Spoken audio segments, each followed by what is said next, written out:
Morning. So you got stuck on this question about finding the surface area of the shaker and showing that it relates to that formula. So the first thing you have to take from the actual question is this little bit at the top here. I'm just going to move the sheet so I can see it in the video. Is cubic capacity, so that's volume. So the total volume of the whole thing is 200 cubic centimeters. Okay. From there, you then have to use the formulas given and know the formula of a cylinder. So the two bits that you need are the hemisphere, because there's only half a sphere, I can't spell, which you already knew. The volume of that is 2/3 pi r cubed, and the volume of the cylinder is pi r squared h. Okay. You then work out that this is equal to 200. So you have 200 is equal to 2/3 pi r cubed plus the pi r squared h. And then what you're going to have to do is rearrange this equation for h. So we're going to factorize out the pi r squared.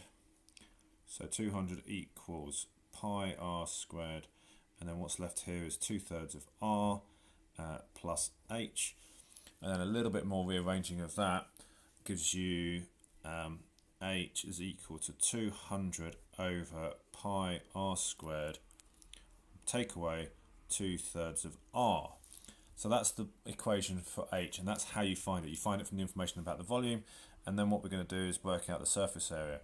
Now, the surface area is the bit we wanted. Okay, we've got two shapes here.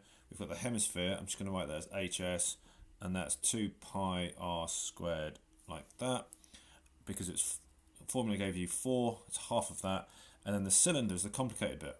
So the cylinder's surface area is the radius, the circumference of the bottom of it times the height. That's the curved bit that goes around the outside. So if you've got a can and you cut it down the edge, you could then unroll it into a rectangle. So you get 2 pi r h. And then obviously we've got to include the bottom, but not the top. The top's covered by the hemisphere, so just the bottom.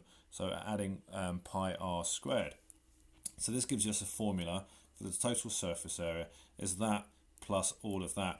Now I can add pi r squared to the 2 pi r squared to give me 3 pi r squared plus the curved bit of the cylinder. Next thing we're going to have to do is obviously put the substitute h into here and then basically tidy it up. So it does become a little bit messy. I'm just going to move that a little bit more so you can see.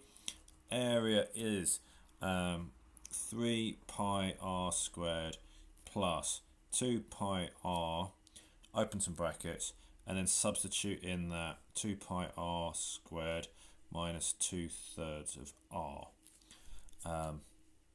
Yeah, okay, multiply out the brackets.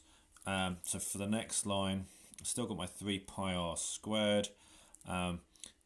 The pi's cancel, the r's cancel, and so I end up with a 400 over r, which it looks kind of similar to what's going on here. And then I'm going to end up with 2 pi r times minus 2/3 r, so that gives me minus 4/3 pi r squared.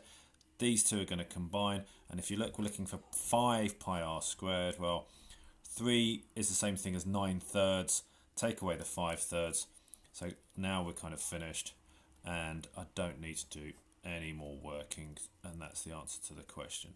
So use the information given at the top of the question to find a formula for the h, and then you substitute that in for this. It's 4 good marks there. It's kind of a lot of work for the 4 marks, but that's how that question needs doing.